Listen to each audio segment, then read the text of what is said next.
Soyez bienvenus. J'espère que vous allez bien. On se réjouit d'avoir parmi nous notre frère Pascal Denot, que vous connaissez sans doute pour son activité de blogging. Et si vous ne le connaissez pas, vous allez vous réjouir de le découvrir, à la fois son accent charmant et sa théologie solide.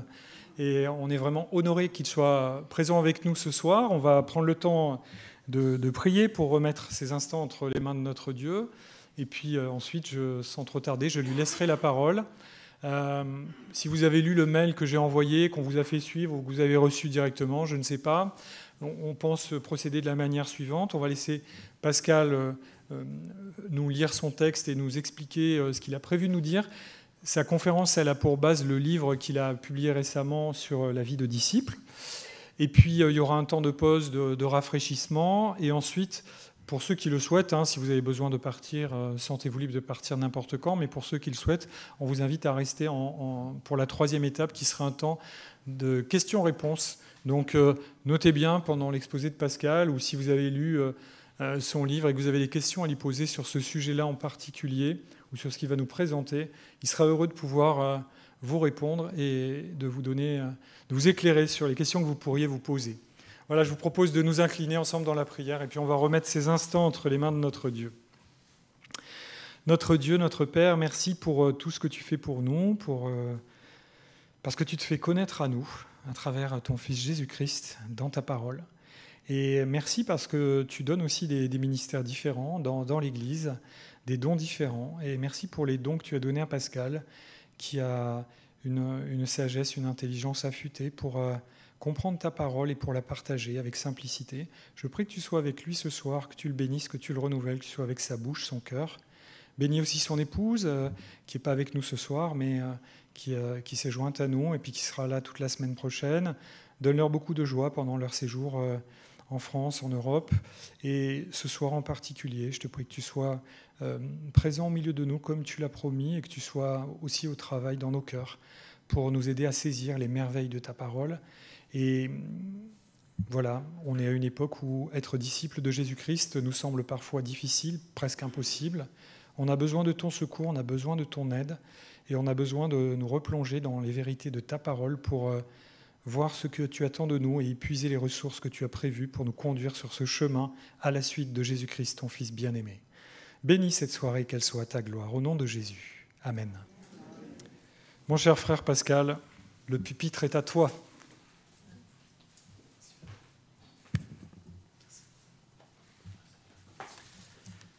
Bonsoir.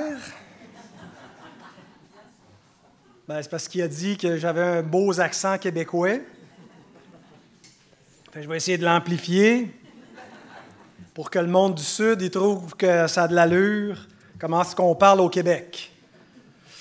Habituellement, il n'est pas aussi fort que ça, mon accent, là.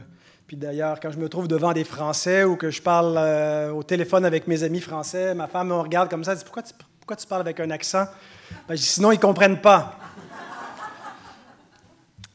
Alors, ça me fait grand plaisir d'être avec vous. Mon épouse s'excuse de ne pas être parmi nous ce soir. Elle est encore prise un peu dans le déclaquage horaire, comme dirait l'épouse d'un éminent collègue du Québec. Alors, elle sera avec nous demain. Elle était très fatiguée et un peu indisposée physiquement. Mais donc, voilà. Mais c'est un grand plaisir. Merci pour votre accueil chaleureux. Ça a été un plaisir de serrer la main de plusieurs avant qu'on se mette en branle, d'être accueillis presque comme une rockstar. Va falloir que vous fassiez attention. Là, vous allez faire gonfler mon ego, mon orgueil, que je peine beaucoup chaque semaine, la mortification pour le garder à terre. Mais donc, merci pour votre accueil. Le Sud, c'est chaud, mais les gens sont très chaleureux.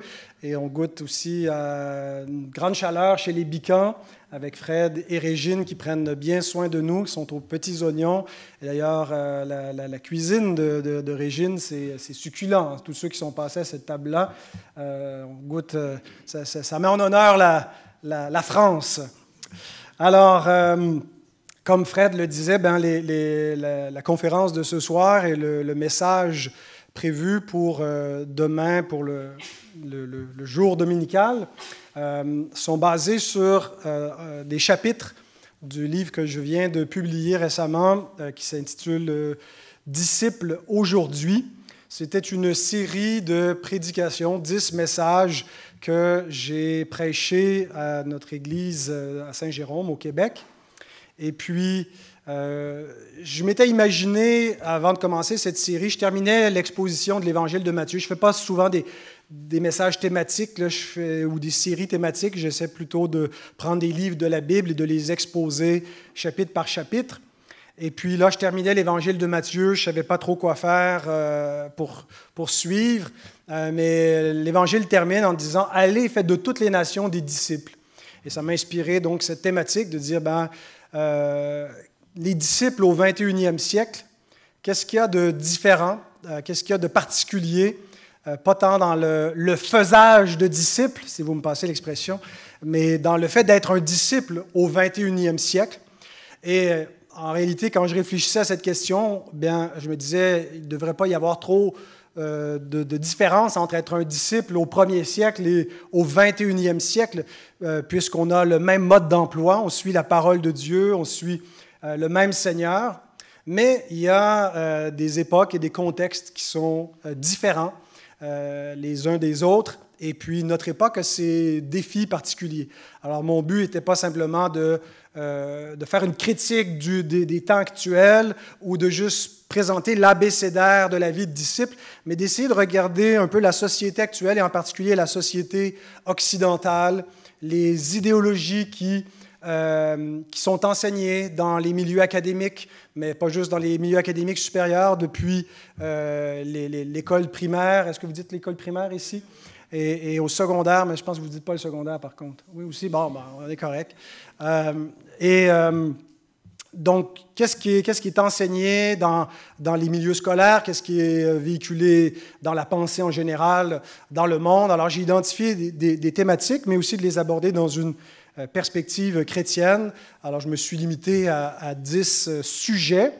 Mais là, ce soir, on m'a demandé de combiner les 3 premiers chapitres qui ont pris à peu près 1 heure chacun la première fois. Alors, je vous assure, on ne ferait pas un exposé de 3 heures, mais il va peut-être manquer des morceaux. Je ne sais pas ce que ça va donner parce que ça a été une opération collage, d'enlever des bouts, de remettre ça et dire est-ce que ça fit?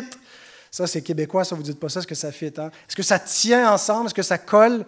Alors, les 3 premiers chapitres traitent d'abord de l'identité. Ton identité. Deuxièmement, ton corps.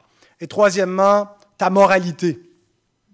Alors, j'ai regroupé ces 3 sujets, l'identité, le corps et la moralité, pour essayer de faire un exposé avec ça. Alors, il y a peut-être beaucoup de matière condensée et j'espère que ça va quand même se tenir et j'essaierai d'énoncer les points où on est rendu à mesure. Mais vous allez voir, il y a plusieurs triades, puisque souvent, il y avait 3 points dans mes messages ou 4 points. Alors, je garde les points principaux, mais que j'ai beaucoup épurés.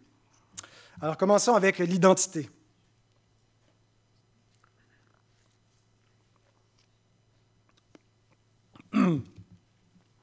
L'identité. Qui sommes-nous? Qui suis-je? Qui es-tu? Ça peut être troublant, n'est-ce pas, de ne pas savoir qui l'on est. Parfois, on se cherche, surtout à une période de notre vie où on peut être un peu plus jeune. On ne sait pas trop encore qui l'on est. On ne sait pas exactement ce qu'on aime, qu'est-ce qu'on va faire dans la vie. Mais ne pas savoir ce que l'on est, c'est encore plus troublant. Si tu ne sais pas qui t'es, tu vas le découvrir, mais si tu ne sais même pas ce que t'es, là, tu es confus. Bien, nous vivons au milieu d'une société où beaucoup de gens ne savent plus ce qu'ils sont. On ne sait plus ce qu'est un être humain. On ne sait plus bien différencier objectivement l'homme de la femme. Il y a eu des controverses un petit peu lors des Olympiques récemment sur cette catégorie-là qui semble un peu poreuse. Comment est-ce qu'on définit l'homme et la femme? Et ça aussi, c'est troublant de vivre dans une société qui perd ses repères et qui ne sait plus comment définir l'identité. C'est un enjeu, je pense, important pour les disciples d'aujourd'hui et en particulier pour les nouveaux disciples qui ont baigné dans ces idéologies contemporaines qui sont très violente du point de vue de l'identité, violente par rapport à la façon qu'on définissait l'identité à des époques précédentes. Donc, c'est un peu une première dans l'histoire de perdre autant nos repères par rapport à l'identité individuelle. Et ce n'est pas parce que la société ne se préoccupe pas de l'identité. L'identité semble une question extrêmement centrale, quelque chose de sacré, qui est au cœur de ce que chacun définit lui-même. En fait, c'est comme la seule divinité qu'on doit encore respecter aujourd'hui. On peut mépriser, se moquer de tous les dieux, ou presque. Il y en a qu'on ose un peu moins, on a peur des répercussions. Mais en tout cas, on ne respecte pas trop les divinités de façon générale dans le monde séculier. Mais l'identité, comment une personne se définit, le moi, ben ça, c'est le Dieu devant lequel tout le monde doit s'incliner aujourd'hui. Oser piétiner l'identité de quelqu'un d'autre, c'est un crime de lèse-majesté. Alors, autrefois, il y avait les souverains devant lesquels on devait s'incliner, qu'on devait respecter suprêmement, mais aujourd'hui, tout le monde est une espèce de petit roi, de petite reine. Et ça peut sembler un concept intéressant de se dire que l'identité, c'est quelque chose que chacun définit pour lui-même et que les autres doivent respecter, et que ça semble être la liberté ultime. On peut s'inventer, on n'est plus limité, même pas par la biologie. Le concept des genres, ça devient interchangeable. C'est plus le corps, l'enveloppe physique qui définit ce qu'on est, qui détermine notre identité. C'est pas le gouvernement qui détermine notre identité, c'est pas notre famille, c'est pas l'Église. Chacun détermine ce qu'il est et tout le monde doit l'accepter. Chacun peut s'inventer et personne ne peut le contredire. Mais c'est pas si merveilleux que ça, parce que, souvent, c'est fait avec beaucoup de hargne. Les gens qui clament ce concept de l'identité fluide qui peut être redéfini ou défini comme chacun l'entend, qui n'a rien à faire avec quelque chose d'objectif, mais qui est personnel, qui est quelque chose à l'intérieur de soi qu'on révèle aux autres. Bien souvent, c'est fait avec beaucoup de hargne. Les gens qui ont cette idéologie-là ne semblent pas si en paix que ça avec leur identité, où il y a une espèce de crainte que leur ego ne sera pas respecté des autres. Mais ça vient aussi avec une sorte d'anxiété existentielle qu'on développe, en particulier chez les jeunes, quand on leur dit est-ce que tu es un garçon, est-ce que tu es une fille? Tu ne le sais pas. Tu vas le découvrir, tu vas le décider, tu vas expérimenter. Est-ce que tu es hétéro ou homo ou bi ou... Et il y a des plus, hein, c'est LGBTQ. Et il y a un plus à la fin pour dire que l'alphabet continue. Et ça peut être angoissant. Qu'on ne nous dise pas ce qu'on est, mais qu'on doive déterminer ce qu'on est et qu'on ne sait pas ce qu'on est. Alors, pour les disciples de Christ, ce que nous devons savoir, c'est que l'identité n'est pas quelque chose à choisir, mais à découvrir. Nous devons rejeter catégoriquement cette idéologie radicale de la société contemporaine qui croit qu'on décide. J'imagine qu'il y a des choses qu'on décide qui contribuent un peu à forger notre identité, mais en gros, on découvre qui l'on est. On n'est pas, l'identité non plus, deuxièmement, n'est pas quelque chose qui est façonné par l'homme, mais révélé par Dieu.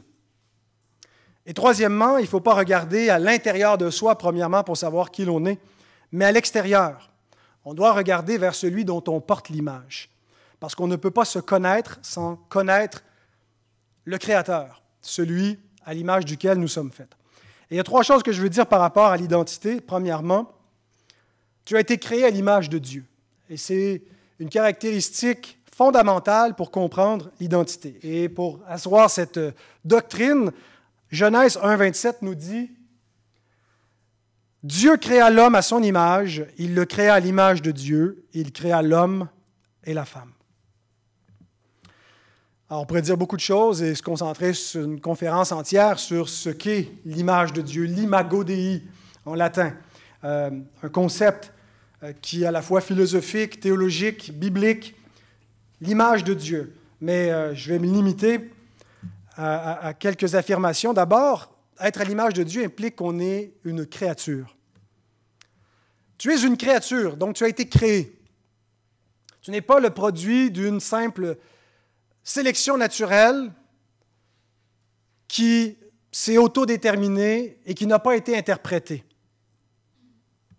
Depuis l'avènement du darwinisme, on a perdu le concept de créature dans l'identité humaine. On emploie encore le mot, on peut parler de l'homme comme une créature, mais ce qu'on veut dire par là, ce n'est pas qu'il y ait une espèce déterminée parce qu'il a été créé et qu'il y a forcément donc un créateur qui définit qui il est. Et donc l'impact du darwinisme sur l'identité a été gigantesque. Parce que ça a détaché l'identité ou la conscience que les hommes ont de ce qu'est, de ce qu'ils sont, du Créateur. Et la conséquence, donc, lorsqu'on n'a plus un Créateur qui définit l'identité de l'homme, ben c'est l'homme qui définit sa propre identité. L'homme devient en quelque sorte le Créateur qui doit interpréter sa propre existence. Et ça fait penser un peu à ce que le serpent dit dans le Jardin d'Éden lorsqu'il séduit l'homme et la femme et qu'il les entraîne dans la rébellion contre Dieu. Mais une petite phrase dans Genèse 3, 4 et 5, mais au verset 5, il dit « Vous serez comme Dieu ». Ce désir pour les hommes d'être comme Dieu, de pouvoir décider du bien et du mal ou d'interpréter ce qui est bien et ce qui est mal, chacun pour soi. C'est vraiment ce qui caractérise l'homme moderne. Il veut s'émanciper de l'autorité de Dieu, ultimement. Même si pour lui, dans sa quête de son identité ou de se définir lui-même, il ne pense pas nécessairement à Dieu, ben, il se fait séduire par ce vieux mensonge. L'évolutionnisme a amené les hommes à expliquer leur existence sans référence au Créateur. Donc, lorsque l'homme définit son identité, le but de son existence, son mandat sur la terre ou son devoir, ben, il n'y a pas besoin de rendre compte à une autorité au-dessus de lui. Il n'en tient qu'aux hommes à répondre à ces questions. L'homme est libre de s'interpréter, de s'inventer, la page est blanche et c'est à lui de la remplir. Le seul problème, c'est que c'est un mensonge diabolique. L'homme a déjà été interprété. Il n'est pas le premier herméneute, il est le second herméneute. Il y a quelqu'un qui a déjà interprété et son rôle, c'est de penser les pensées de Dieu après lui. C'est de comprendre qui il est à partir de ce que Dieu lui a dit dans sa parole. La deuxième chose par rapport à l'identité, c'est qu'être à l'image de Dieu, c'est le dénominateur commun de l'humanité. Aujourd'hui, on met de l'avant plusieurs éléments superficiels pour définir notre identité. On met la race, on met le genre, on met l'orientation sexuelle, on met l'ethnie, les classes sociales. Et tous ces facteurs-là, non seulement sont superficiels, mais ils ne nous regroupent pas, ils nous différencient. Alors, nous sommes la race d'une culture similaire, occidentale, mais on ne parle pas exactement le français de la même façon. Donc, on a des facteurs qui nous distinguent les uns des autres, mais souvent, ces différences-là avec lesquelles les hommes bâtissent leur identité finissent par s'ériger en murs qui les divisent, qui les rendent hostiles les uns face aux autres, et ils n'ont plus de dénominateur commun pour retrouver une identité commune. Parce que le dénominateur commun, c'est l'imago Dei. Qu'est-ce que tous les hommes ont en commun, peu importe leur race, peu importe leur genre, peu importe même leur orientation sexuelle, si on veut reprendre ces caractéristiques si chères aux contemporains pour définir qui ils sont, ben, ce qui est plus fondamental que tout cela, c'est le fait qu'on est à l'image de Dieu. Or, c'est un trait qui est complètement occulté de la conception moderne de l'identité. Jamais on entend les penseurs et les philosophes d'aujourd'hui définir l'être humain comme étant l'image de Dieu. Et que c'est ce qui nous regroupe. C'est ce qui fait que chaque homme, femme, chaque personne a une valeur sacrée, qu'il est différent des animaux. Il n'est pas qu'un animal, même s'il a des choses en commun avec l'animal, il est distinct. Pourquoi on fait des hamburgers de steak haché avec des bœufs et des animaux de ferme, mais qu'on ne le fait pas avec des humains? Bien, parce que l'homme a une valeur sacrée. Même si souvent le caractère sacré de sa vie est entaché ou il est attaqué surtout aux deux extrémités de l'existence, à la conception et vers la fin de la vie, par ces deux grandes actions meurtrières de la société progressiste, l'avortement, l'euthanasie, qui s'attaquent à l'être humain parce qu'on n'a pas une conception de sa valeur sacrée, on a juste de plus en plus une conception utilitariste, pragmatique, pour définir la valeur de l'être humain. Alors, c'est ironique parce qu'on cherche des sociétés d'égalité, de fraternité, puis il m'en manque un, c'est quoi? Liberté. Alors, est-ce qu'il y aurait un meilleur fondement existentiel pour enraciner ces idéaux de la société que dans le fait qu'on est à l'image de Dieu? Une autre chose que nous dit le fait qu'on est à l'image de Dieu, et c'est la dernière chose que je veux souligner sur le concept de l'image de Dieu, c'est qu'être créé à l'image de Dieu nous donne notre but. Quand on ne sait pas c'est quoi le but de notre vie, on cherche notre but, à quoi je sers, c'est quoi le but de ma vie, ça peut être déprimant. On ne sait pas pourquoi on se lève chaque matin, on s'en va nulle part. Cherche plus. Voici le but de ton existence. Je vais te le dire dans les mots du petit catéchisme de Westminster. La première question dit, c'est quoi le but suprême de l'homme? Et la réponse est, le but principal de l'homme est de glorifier Dieu et de jouir de lui pour toujours. Le fait qu'on est à l'image de Dieu nous indique que le but de notre existence est de glorifier Dieu dans ce qu'on fait. Soit que vous mangiez, soit que vous buviez, faites tout pour la gloire de Dieu. Dans les choses les plus ordinaires, même de l'alimentation au quotidien, c'est pour la gloire de Dieu. Nos loisirs comme notre travail, notre mariage, comme élever nos enfants, quand on se réunit en Église ou qu'on se disperse par la suite, tout ce qu'on fait, on poursuit le but ultime de glorifier Dieu. Et donc, ça donne vraiment un sens à l'existence. Mais si tu ne vis pas pour la gloire de Dieu, tu vis pour quoi? Tu vis pour ta gloire, tu vis pour ton plaisir. Et c'est ce qui plonge les hommes dans une grande détresse, à se regarder le nombril et à sentir qu'ils ont une existence vaine. Parce que c'est bon pour les animaux, manger, boire, dormir et éventuellement mourir. Mais l'homme sert un but plus noble, plus élevé. Mais s'il ne connaît pas à l'image de qui il a été créé, comment est-ce qu'il peut saisir le but de son existence? Toujours dans l'identité, donc on a vu le premier point par rapport à l'identité, c'est d'être créé à l'image de Dieu. Une autre chose qu'il faut rajouter, qui est très fondamentale à notre identité, c'est notre déchéance. Tu es une créature déchue. Donc, tu es une créature à l'image de Dieu, mais une créature déchue. Et ça, c'est un aspect essentiel qui doit être compris pour saisir qui je suis dans ce monde. Une créature, mais qui n'est pas telle qu'elle devait être, en raison de l'entrée du péché dans le monde. Donc, et ça nous indique le problème fondamental de l'homme. Parce que l'homme, quand il cherche son identité, il cherche aussi les problèmes ou les menaces à ce qu'il est. Qu'est-ce qu'il menace? C'est les autres croyances, c'est les autres religions, c'est les autres cultures, ou c'est les inégalités sociales, économiques, c'est le capitalisme, ou c'est le socialisme, ou c'est les changements climatiques, ou c'est son héritage familial. C'est plein de choses. Mais le problème fondamental de l'homme, ce n'est pas ça.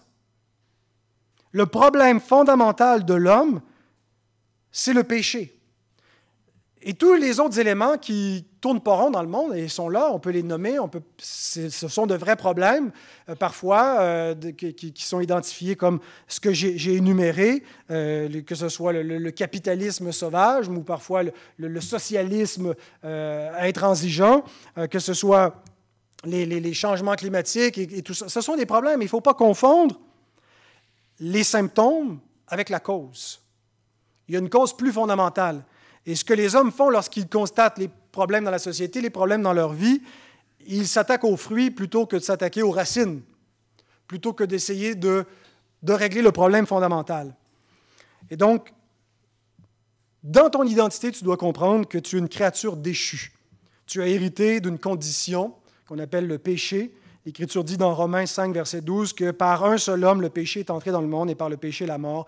Et ainsi, la mort s'est étendue sur tous les hommes parce que tous ont péché. Le péché crée une séparation qui est déjà le début de la mort entre Dieu et l'homme. La mort commence par la mort spirituelle qui est une séparation de Dieu avec l'homme et une séparation de l'homme avec l'homme. L'homme et la femme commencent à se disputer dès que le péché entre dans le monde. Et leur différence qui devait les compléter finit par les opposer, où ils s'agressent l'un l'autre plutôt que de se compléter l'un l'autre. Et la solution des hommes, et en particulier des hommes du 21e siècle face au péché, c'est de justifier le péché plutôt que le pécheur. Ce n'est pas notre péché qui a besoin d'être justifié, mais c'est ce que les hommes font. Ce qui est une honte, ils veulent l'appeler une fierté et le parader dans la rue et dire « il n'y a aucun problème. Avec ça, ce n'est pas un péché. » Ils justifient le péché, mais le pécheur peut être justifié, pas le péché devant Dieu. Le pécheur peut être pardonné, mais le péché doit être expié. Et la troisième chose que tu dois savoir par rapport à ton identité, et c'est une bonne nouvelle, c'est non seulement tu es un pécheur, mais si tu crois en Jésus-Christ, c'est que tu as été racheté à grand prix et tu es devenu enfant de Dieu. Le besoin le plus criant de tous les êtres humains, ce n'est pas l'argent, ce n'est pas l'instruction, ce n'est pas de bonnes conditions de vie saines pour qu'ils puissent avoir la santé. Tout ça peut peut-être superficiellement améliorer son existence sur la terre, mais il y a un besoin beaucoup plus criant que cela. Il y a un besoin de salut. Il y a un besoin de réconciliation avec Dieu. Il est naturellement ennemi de Dieu et hostile à Dieu. Et cette division avec Dieu fait qu'il est divisé avec ses semblables. Et l'homme ne peut pas se réconcilier par lui-même. C'est Dieu qui a pris l'initiative de réconcilier les hommes avec lui-même en Jésus-Christ. Vous savez que la vie éternelle est gratuite, mais elle a coûté cher. Elle est gratuite pas parce qu'elle ne vaut rien, pas parce qu'elle n'a rien coûté. Elle est gratuite pour nous qui la recevons comme un cadeau, mais un cadeau qui a coûté le sang du Fils de Dieu. Pour te racheter, il a fallu que Dieu donne son Fils unique et qu'il s'incarne et qu'il devienne un homme pour pouvoir te représenter. Jésus a vécu la vie parfaite qui te mérite la vie éternelle. Jésus a subi la mort pénale, la mort qui est un châtiment. Une mort pénale veut dire une punition, qui était une mort substitutive. Il a été puni à ta place pour te délivrer de toute condamnation. Et sa résurrection d'entre les morts confirme et prouve que Dieu a gréé son œuvre de rédemption. Et il obtient pour lui-même la vie éternelle, mais pour tous ceux qui vont croire en lui également, parce que par lui, ils vont obtenir le pardon des péchés et la vie éternelle avec Dieu. Et si tu crois cela, ça veut dire que tu es un enfant de Dieu. Et il n'y a rien dorénavant de plus significatif à ton identité que ce salut obtenu par pure grâce. C'est encore plus significatif que ce trait fondamental d'être créé à l'image de Dieu, ce que tous les hommes ont, même dans leur déchéance. Mais ça ne fait pas d'eux des enfants de Dieu, parce que tu peux être à l'image de Dieu et être un enfant du diable. Mais pour être enfant de Dieu, tu dois participer à une nouvelle création, passer de la première création déchue à la nouvelle création ressuscitée en Christ. Et quand tu réfléchis à ce trait de ton identité comme disciple de Christ, tu comprends que le moment crucial de ton existence a été vécu par un autre avant ta venue. Ce que je veux dire, c'est que la chose qui te définit le plus au monde devant Dieu, ce n'est pas ce que tu as fait. Ce n'est pas ton vécu. C'est rien qui commence avec toi. Ta propre vie n'est pas aussi déterminante devant Dieu que la vie de Christ pour définir ton identité d'enfant de Dieu. La vie de Jésus, c'est ce qu'il y a de plus déterminant dorénavant pour savoir qui nous sommes comme disciples. Et c'est un peu ce que l'apôtre Paul exprime dans Galates au chapitre 2, verset 20. Il dit « J'ai été crucifié avec Christ ». Donc, le vieux Paul, il est mort. Tout ce qui était important pour moi de mon identité judaïque, ce qui était ma gloire, mais qui était de l'orgueil finalement humaine et charnelle, c'est fini. Et si je vis, ce n'est plus moi qui vis, c'est Christ qui vit en moi. Si je vis dans la chair, je vis dans la foi au Fils de Dieu qui m'a aimé, s'est livré lui-même pour moi. Paul a reçu une nouvelle identité. Mais il n'est pas le seul. Tous ceux qui ont cru le même évangile que Paul a prêché ont cette même identité et doivent pouvoir dire avec Paul qu'ils ont été crucifiés avec Christ et qu'il y a un homme nouveau, une identité nouvelle qui leur est donnée par Christ et par son esprit qui habite en nous. Et donc, non seulement la venue de Jésus sur la terre, sa vie, sa mort et sa résurrection, c'est le cœur de l'histoire de l'humanité, mais ça devrait être le cœur de ton histoire, si tu es un disciple. Ça devrait être ce qui est le plus significatif pour définir qui tu es. Ça devrait être ce qui transparaît le plus dans ton identité devant le monde. Pas ton accent du Sud ou ton accent du Nord ou du Québec. Pas tes accomplissements ou ton statut social, mais le fait que tu es une nouvelle créature en Christ. Parce que Paul dit, parce que Dieu dit par la plume de Paul dans 2 Corinthiens 5, 17, si quelqu'un est en Christ, c'est-à-dire quelqu'un qui a été uni à Jésus par la foi, quelqu'un qui croit en lui, il est une nouvelle création. Les choses anciennes sont passées, voici toutes choses sont devenues nouvelles. Alors j'aimerais te dire, ne te laisse plus déterminer par autre chose qui serait plus significatif que cela dans ta vie. Que ce soit un sujet de fierté ou de honte. Il y a des éléments qui font partie de notre bagage dont on est fier, mais il y a d'autres dont on a honte. Mais ne laisse aucun sujet de fierté ou de honte qui appartiennent à ton passé, à ta famille, à ton vécu, à ta culture, être plus déterminant à ton identité que le fait que tu es une nouvelle créature en Jésus-Christ. Tu es maintenant enfant de Dieu, et ce que tu es n'a pas encore été manifesté. Tu es comme la chenille dans son cocon. Ce n'est pas aussi beau que le papillon qui va sortir, mais c'est ce qu'elle est. Il y a une métamorphose qui a commencé chez toi qui es un enfant de Dieu, et ce statut est précieux. Voilà pour l'identité. On a fini une première prédication. J'espère que les autres vont aller un petit peu plus vite.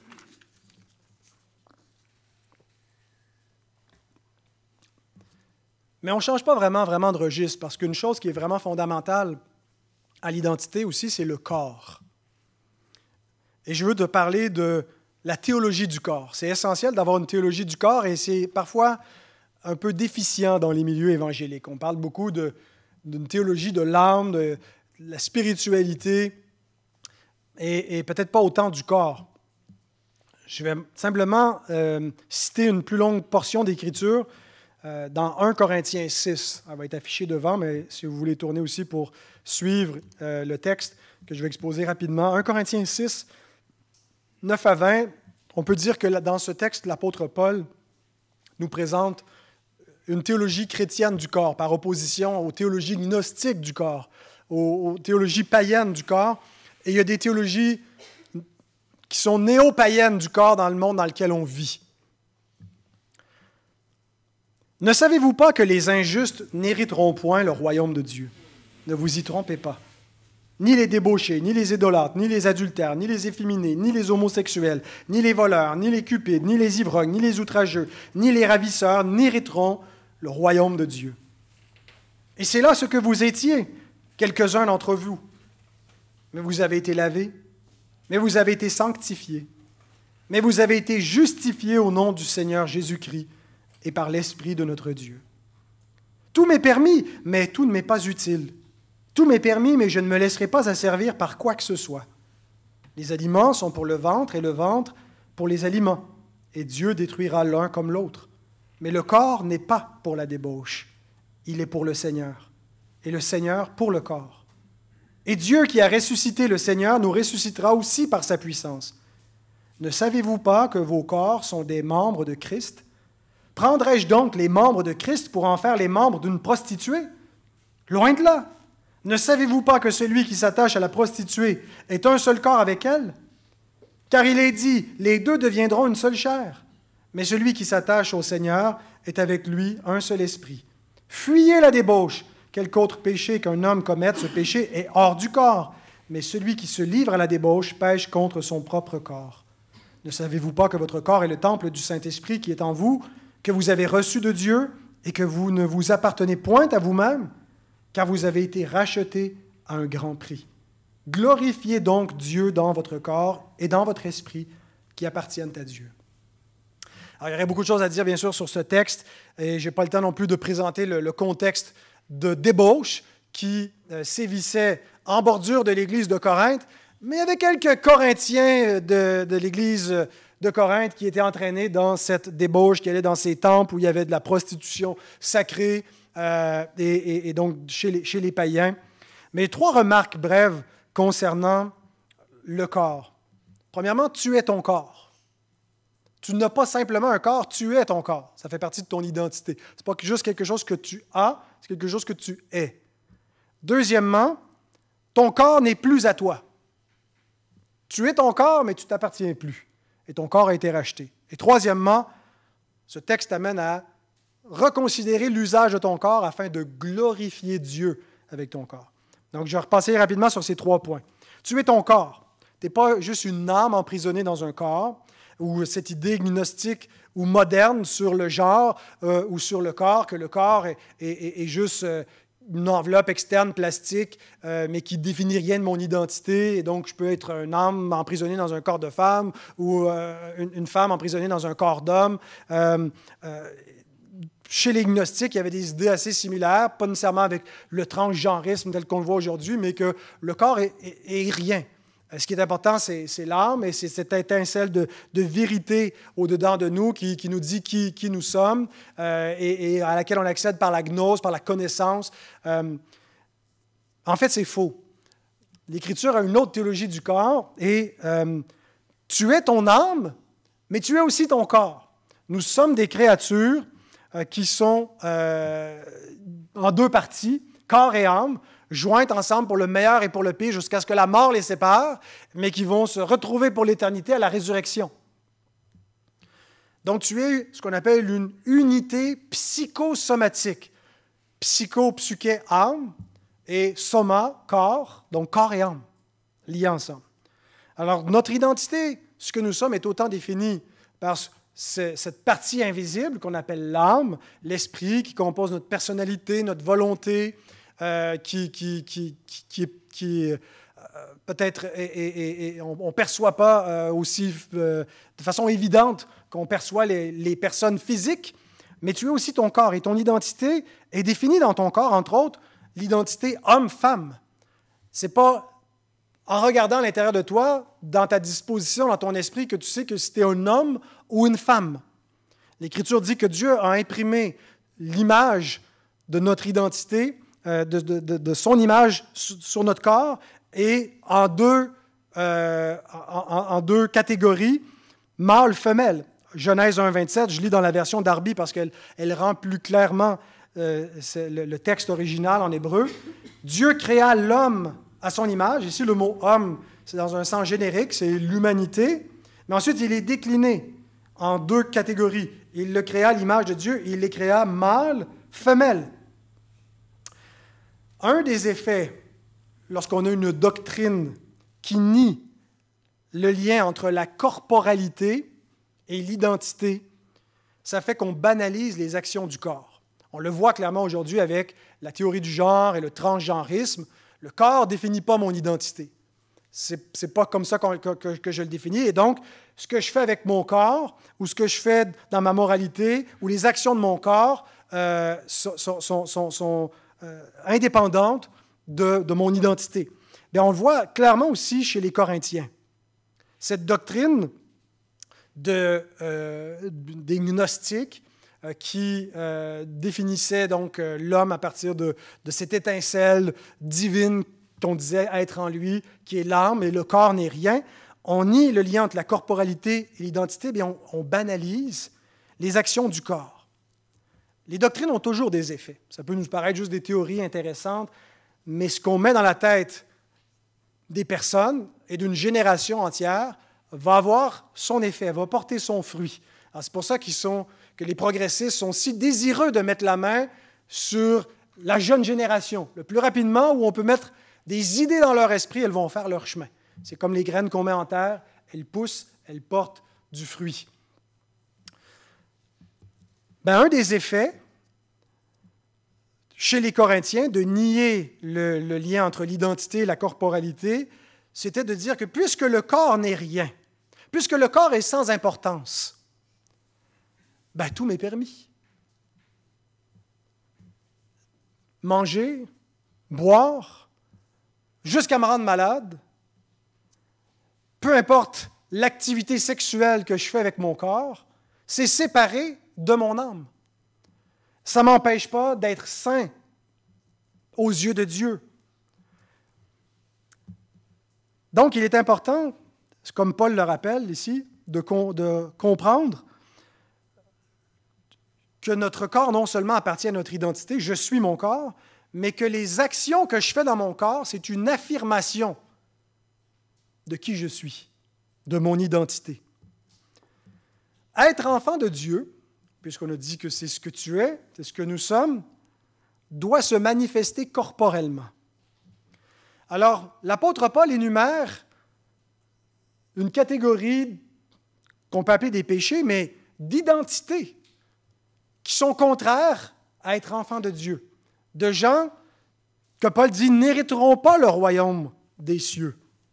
Il dit que les débauchés, les idolâtres, les adultères, les efféminés, les homosexuels, les voleurs, ainsi de suite, il continue pour dire qu'ils n'hériteront pas le royaume des cieux. Et lorsqu'on lit ça, parfois, on a un peu de mal avec ça comme évangélique, parce qu'on se dit, ouais, mais là, est-ce que c'est un salut par les œuvres ou par l'abstention de certaines œuvres? Je m'abstiens de faire telle et telle chose pour hériter du royaume des cieux.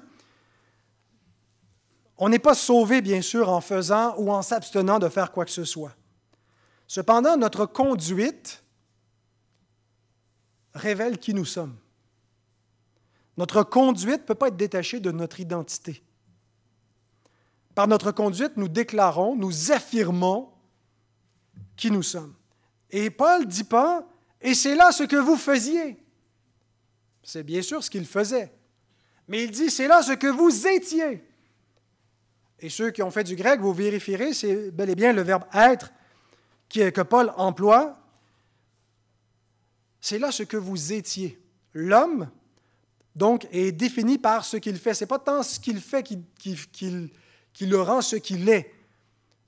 Ce n'est pas parce que tu fais tel péché que tu es un pécheur, c'est parce que tu es un pécheur que tu fais tel péché. Et donc, si tu es un enfant de Dieu, bien, tu es devenu une nouvelle créature. Et tu ne devrais plus te comporter comme lorsque tu étais un enfant du diable. Tu révèles par ton corps qui tu es. Est-ce que tu appartiens au royaume des justes ou des injustes qui n'hériteront point du royaume de Dieu? Et ce n'est pas que tu es sauvé en faisant ou en ne faisant pas, mais que tu révèles à qui tu appartiens, à quelle famille tu appartiens. La famille de Dieu ou la famille du diable, parce qu'en réalité, il n'y en a pas d'autre. Mais Paul rappelle aussi aux Corinthiens que tout ça, c'est du passé. Il peut y avoir des chutes momentanées pour les enfants de Dieu où ils retombent dans le péché, mais il dit, c'est plus votre identité. Vous avez été lavé, vous avez été sanctifié, vous avez été justifié. Donc, tu es ton corps. Et rappelle-toi toujours que ce que tu es, tu dois le manifester dans ton corps. Mais la deuxième chose que j'ai dite concernant le corps, c'est que ton corps n'est plus à toi. Parce que la rédemption dont tu as été bénéficiaire ne concerne pas seulement ton âme. On dit souvent que Christ a racheté notre âme. Amen. Mais il a aussi racheté notre corps. Il a racheté toute notre personne. Nous ne sommes plus à nous. Nous appartenons à un autre maître. Nous étions notre propre maître. Et pour le monde, ça, c'est la liberté suprême de s'appartenir à soi-même selon la société gréco-romaine, mais contemporaine. La plus grande liberté, c'est la possibilité de satisfaire tous ses désirs, ou presque, à part ceux qui seraient criminels ou qui abuseraient des autres. Mais la vérité, c'est que de satisfaire tous tes désirs, ce n'est pas la liberté. Il n'y a pas de plus grand esclavage, en particulier que d'être asservi à tous les désirs et les caprices de ton corps. Je ne parle pas des handicaps, mais je parle des appétits et des appétits charnels. Et j'emploie le mot charnel, un peu comme l'Écriture l'emploie, la nature pécheresse et le désir du péché qui se manifeste dans notre corps. L'Écriture dit qu'il n'y a pas de plus grande liberté que d'être esclave de Jésus-Christ. La Bible emploie des concepts qui semblent paradoxaux. Quand on joue ça comme ça, pas on conjugue, mais on accorde, voilà, qui font réfléchir. Ceux qui se croient libres parce qu'ils font ce qu'ils veulent, en fait, deviennent esclaves de leur passion. Mais ceux qui sont esclaves de Christ sont libres. Et ton corps, ou par ton corps, tu révèles de qui tu es l'esclave. Et il y a deux possibilités. Paul dit dans Romains 6,16, « Ne savez-vous pas qu'en vous livrant à quelqu'un comme esclave pour lui obéir, vous êtes esclave de celui à qui vous obéissez, soit du péché, soit qui conduit à la mort, soit de l'obéissance qui conduit à la justice. » Donc il dit ensuite au verset 19 qu'on a livré nos membres comme esclaves du péché avant de connaître Dieu. Mais que maintenant on doit utiliser nos membres comme esclaves de la justice pour servir Dieu. Alors notre corps ne doit plus servir à la débauche, à la gourmandise, à l'ivrognerie. Et remarquez que les hommes qui sont asservis à ces péchés du corps s'autodétruisent bien souvent. C'est un peu ce que Paul suggère au verset 18. « Fuyez la débauche, quel contre-péché qu'un homme commette, ce péché est hors du corps, mais celui qui se livre à la débauche pêche contre son propre corps. » N'y a-t-il pas un grand prix à payer pour la débauche sexuelle qui est présentée comme une libération sexuelle?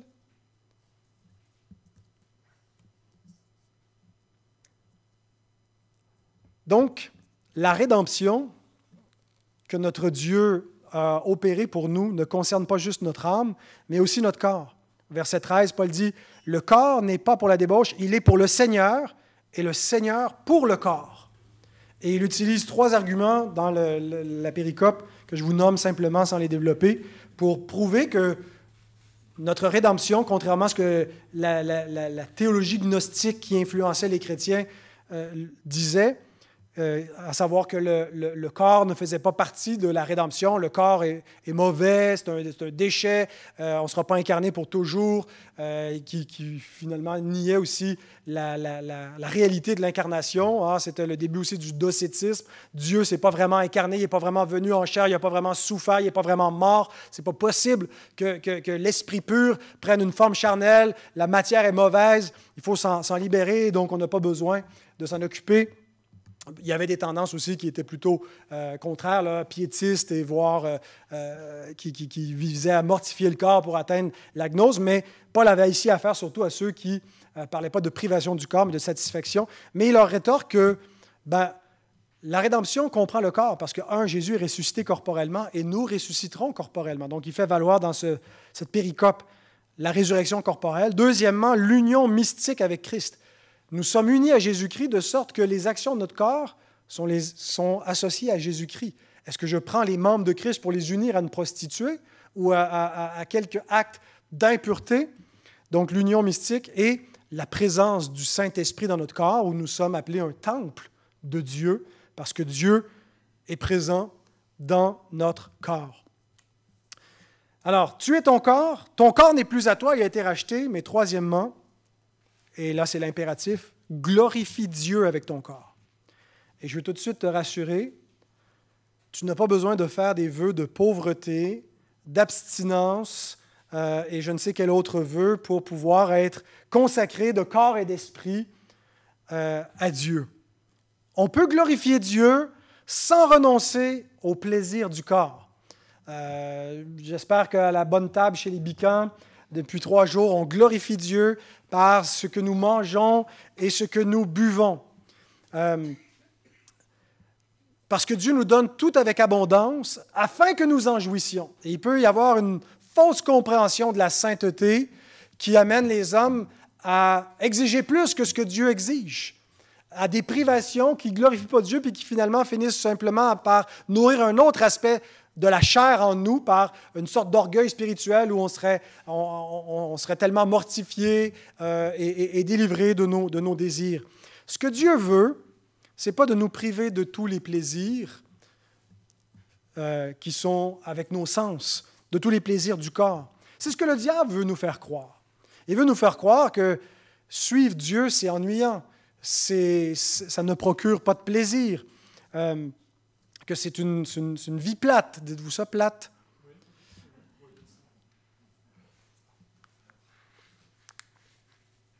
Mais en fait, le diable n'est capable de créer aucun véritable plaisir. Tout ce qu'il peut faire, c'est de distorsionner les plaisirs que Dieu a créés. C'est de les corrompre. Hein, c'est ce que C.S. Lewis fait ressortir dans Screw Tapes, les tactiques du diable, où il y a une correspondance entre le démon Seigneur et le démon qui apprend à tenter l'homme.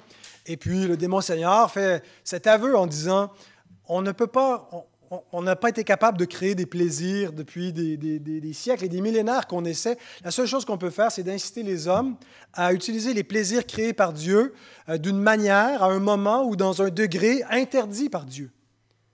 Mais que ce soit le plaisir de la table ou le plaisir de la sexualité ou quelque autre plaisir du repos, c'est Dieu qui les a créés. Mais c'est aussi Dieu qui nous dit comment les utiliser pour sa gloire. Dans quel cadre, dans quelle mesure, et de ne pas devenir esclave des plaisirs de notre corps. Donc, ce que Dieu veut, c'est que tu ne sois pas esclave de ton corps, mais maître de celui-ci. 1 Thessaloniciens 4, 3 à 5.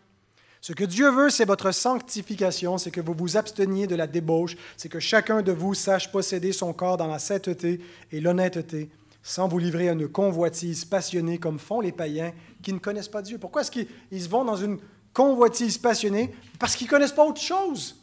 Ils ne connaissent pas le plaisir supérieur, le plaisir spirituel, de vivre pour la gloire de Dieu.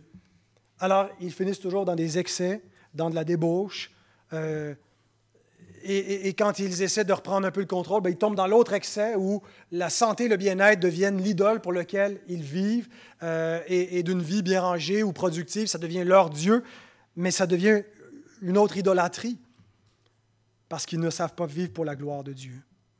Alors notre devise devait être celle que l'apôtre nous donne au verset 12 d'un Corinthiens 6, « Je ne me laisserai pas asservir par quoi que ce soit. » Alors, pose-toi la question, es-tu asservi par quelque chose?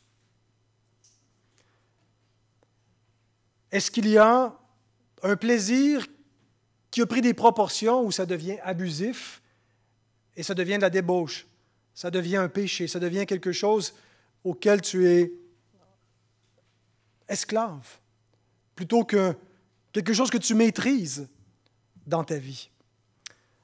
Surveille donc ton alimentation, mange et bois pour la gloire de Dieu. Ce que nous mangeons, ce que nous buvons a beaucoup plus d'impact sur nous, sur notre âme, que nous le pensons souvent. Surveille ton alimentation. Glorifie Dieu par ton apparence. Ce que je veux dire par là, c'est fais attention au culte de l'apparence d'aujourd'hui. Fais attention à la confusion dans l'apparence aujourd'hui où on veut flouter la différence entre les genres. Et tu veux être un vrai rebelle, sois traditionnel, pour les femmes en particulier, qui suivaient pas la tendance de la mode, mais même pour les hommes, j'ai vu des hommes en robe, c'est pas de la rébellion, c'est de la confusion.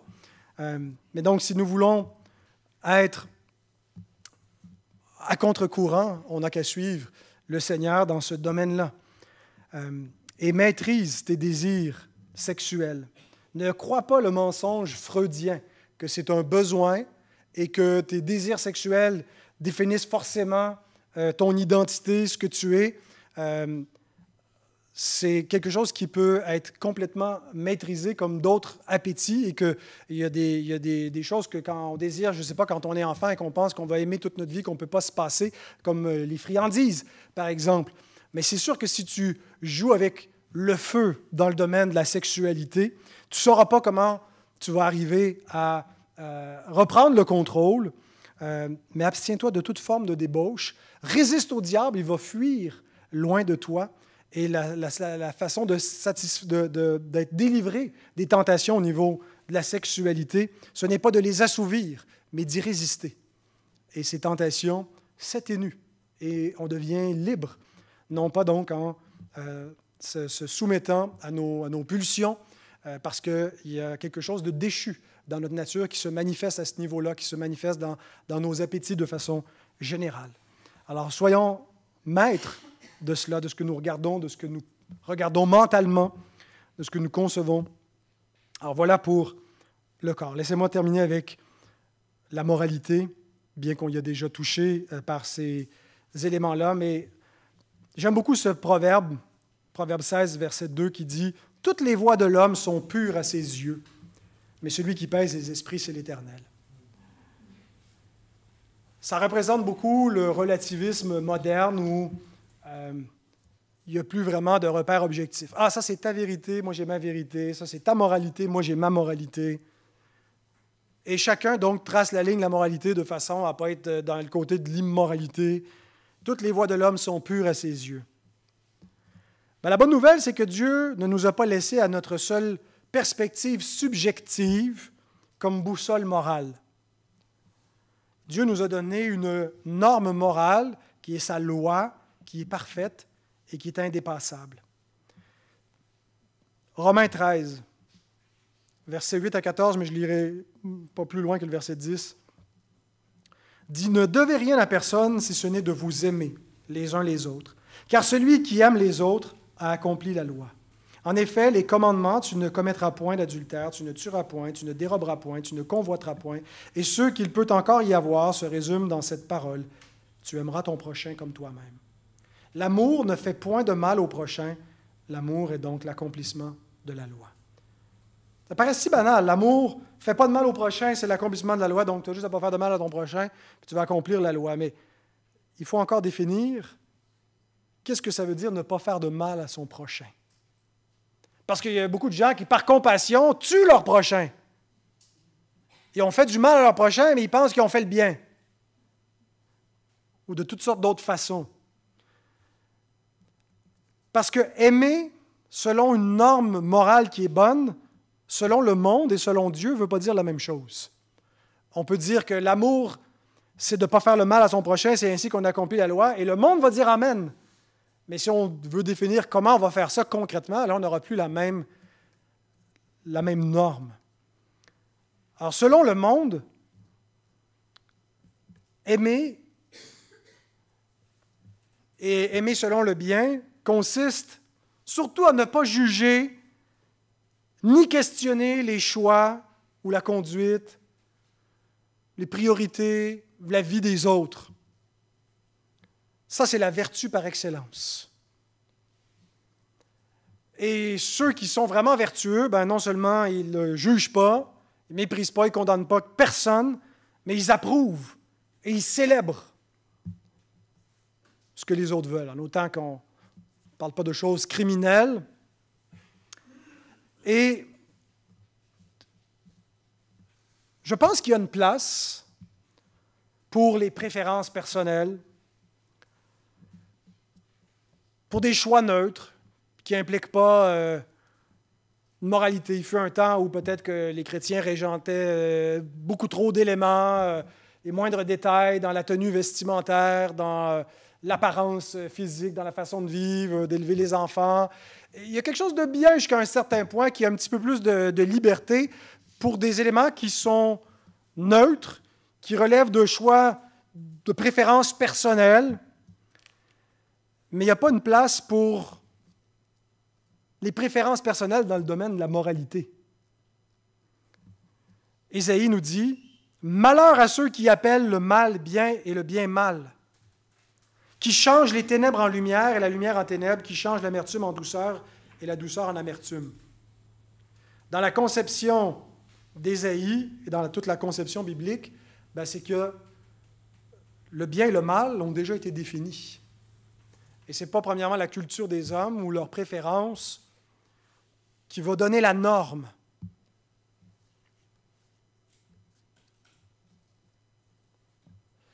Donc l'amour et le bien, selon Dieu, ne consistent pas à dire toujours ce que l'autre veut entendre et à toujours approuver et à toujours célébrer ses choix. La Bible ne dit pas que ça, c'est de l'amour. Elle dit plutôt que c'est de la complaisance.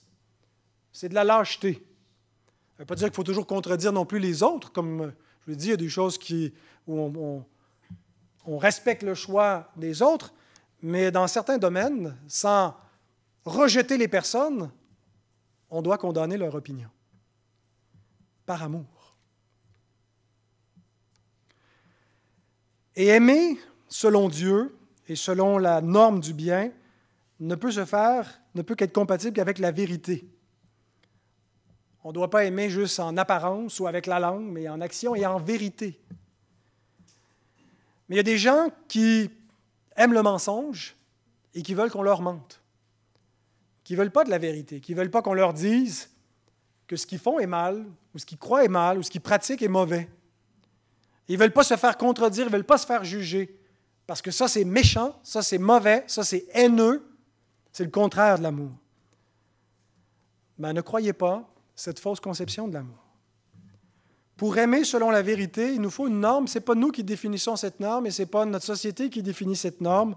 Alors, elle est où cette norme?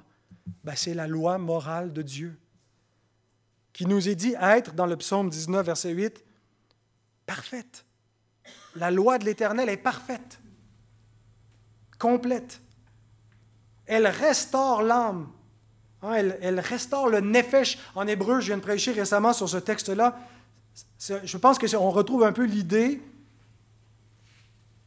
de ce que l'apôtre Pierre dit que lorsque on a été régénéré par la parole de Dieu. Autrefois, on pensait selon les pensées du monde. Mais le renouvellement de l'intelligence, c'est lorsque la parole de Dieu nous régénère, nous fait passer de la mort à la vie, nous renouvelle, et là, notre raisonnement change. Et notre jugement change. Parce que Dieu inscrit sa loi sur notre esprit, sur notre cœur. Sa loi morale. Et donc, la loi, souvent, on la voit un peu négativement. On la voit comme la loi qui condamne. Mais ici, ça nous dit que c'est un témoignage qui est véritable, qui rend sage l'ignorant. Puis David continue de donner des éloges aux vertus de la loi, ce qu'elle fait et combien elle est délicieuse. C'est vrai qu'il y a une dimension ou une fonction de la loi qui est de condamner le péché ou de le mettre en évidence, mais la loi en elle-même, elle est bonne. Elle mène au bien, elle est spirituelle, elle est le standard parfait de l'amour du prochain, et de l'amour de Dieu et du prochain. Les deux grands commandements. Alors, qu'est-ce que ça veut dire que aimer Dieu de tout ton cœur, de toute ton âme, de toute ta pensée, de toute ta force? C'est observe les commandements qui te disent comment aimer Dieu et observe les commandements qui te disent comment aimer ton prochain comme toi-même. Ce n'est pas juste une émotion, aimer. C'est en action et en vérité. En faisant quelque chose qui est conforme à la vérité. Et Paul nous dit qu'en faisant ça, nous accomplissons la loi, que l'amour, c'est l'accomplissement de la loi. Alors, vous voulez retrouver cette loi, vous n'avez pas besoin de lire tout le Pentateuque et d'étudier les 613, c'est ça, 613 commandements qu'on retrouve dans la Torah, parce qu'il y en a qui sont révolus. Ils ne sont pas tous des commandements de nature morale. Par exemple, le commandement de la circoncision, qui avait son importance, était une loi casuistique, ou on pourrait dire positive, qui n'est plus en cours. Mais tu aimeras ton prochain comme toi-même. Tu aimeras le Seigneur ton Dieu de toute ta pensée. Tu n'auras pas d'autre Dieu devant ma face. Tu ne commettras point de meurtre. Alors, je mélange les deux tables. Ce sont des préceptes universels, normatifs, pour toujours, parce qu'ils nous révèlent la moralité de Dieu. Dieu l'a écrite dans la pierre, puis après ça, il la grave dans notre cœur et dans notre esprit. Alors, tu veux savoir comment aimer ton prochain et comment aimer Dieu? Médite la loi. Médite non seulement la loi à partir des 10 commandements, mais à partir de l'exposition que Jésus en fait dans le Sermon sur la montagne. La meilleure exposition parmi tous les rabbins de la loi, c'est celle de Jésus, qui te montre véritablement. Le Sermon sur la montagne, ce n'est pas l'Évangile, c'est la loi. Il y a des parties de l'Évangile où on le suit, où on croit en lui, mais en fait, il nous montre la norme parfaite pour aimer Dieu et aimer notre prochain. Puis il commence en disant, si votre justice ne surpasse pas celle des scribes et des pharisiens, vous avez juste une petite loi superficielle qui est très rigide dans le payer la dîme, la menthe du cumin, mais que vous oubliez l'essentiel de la loi, d'aimer ton prochain. C'est-à-dire en faisant aux autres ce que tu voudrais que les autres fassent pour toi. C'est la loi et les prophètes. Ça vous prend ce genre de vie-là pour être des enfants du royaume. Alors ça, c'est notre norme. Malheureusement, la loi n'est pas très populaire chez les chrétiens. On ne la mémorise pas. Est-ce que vous connaissez les 10 commandements par cœur? Je ne vous ferai pas réciter, mais quand je l'ai demandé chez nous, il n'y avait pas beaucoup de gens qui les connaissaient. Mais là, on fait le catéchisme avec les enfants en assemblée, puis ils apprennent les 10 commandements, et c'est très précieux. Pas juste de les savoir par cœur, mais de comprendre leur sens profond, de comprendre comment ils s'appliquent. C'est la norme de Dieu. Et vous savez quoi? Si les hommes refusent les 10 commandements de Dieu, dit J.K. Chesterton, écoutez ça. Si les hommes refusent d'être gouvernés par les 10 commandements de Dieu, ils seront alors gouvernés par les 10 000 commandements des hommes, qui sont beaucoup plus pénibles. On est dans une société qui est très autoritaire du point de vue moral, qui veut imposer sa loi.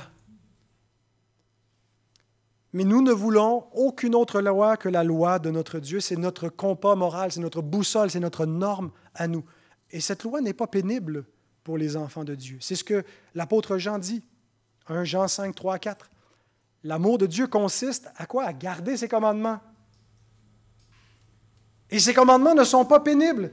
Pourquoi? Parce que tout ce qui est né de Dieu triomphe du monde, et la victoire qui triomphe du monde, c'est notre foi. On a triomphé de Dieu par la grâce qu'on a reçue par la foi, et quand on devient un croyant, Jean nous dit, la loi de Dieu n'est plus pénible pour nous.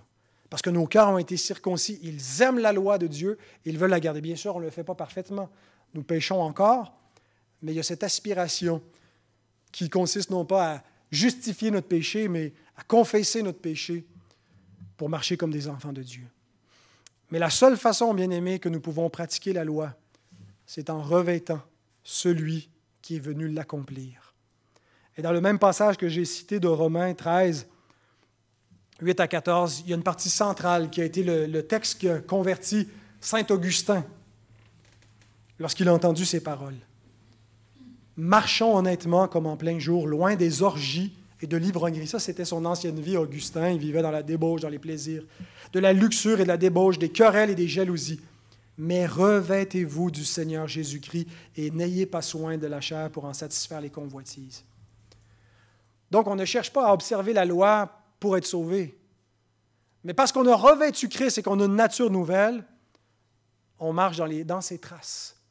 Et Christ est venu garder les commandements. Il dit lui-même, si vous gardez mes commandements, Jean 15, 10, dernière citation, vous demeurerez dans mon amour, de même que j'ai gardé les commandements de mon Père et que je demeure dans son amour. Donc, être chrétien, bien sûr, c'est de confesser des vérités sur Dieu, sur l'homme, sur Christ, sur le salut, sur l'Église. Mais si c'est uniquement ça, notre christianisme, on a un christianisme théorique. Être chrétien, en plus de confesser des vérités, c'est de vivre en obéissance à Jésus, en gardant la loi, la même loi que Jésus a gardée, celle de son Père. Donc, résumé rapidement, Jésus-Christ t'a donné une nouvelle identité. Tu es devenu enfant de Dieu. Jésus-Christ a affranchi ton corps pour la liberté. Tu es le temple de l'Esprit de Dieu. Et troisièmement, Jésus-Christ t'a donné une loi de liberté pour aimer, garde la loi de Dieu. Prions.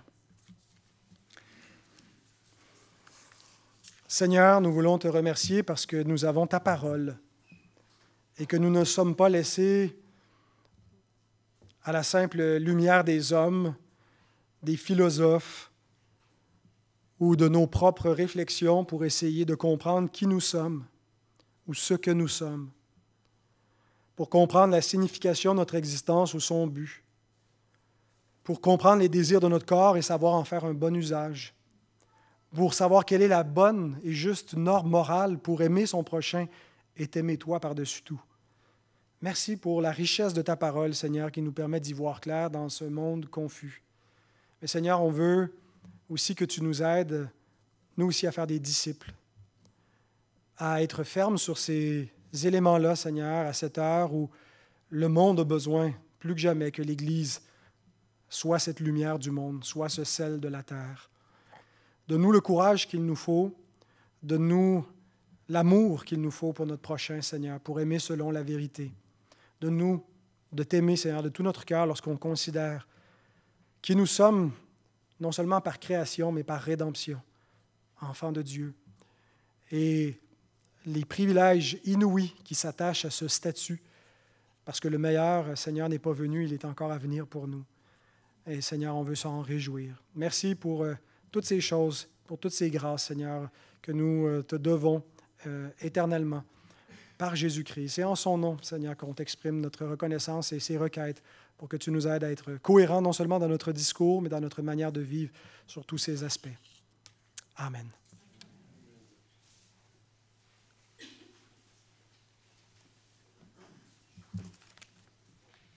Merci beaucoup, Pascal.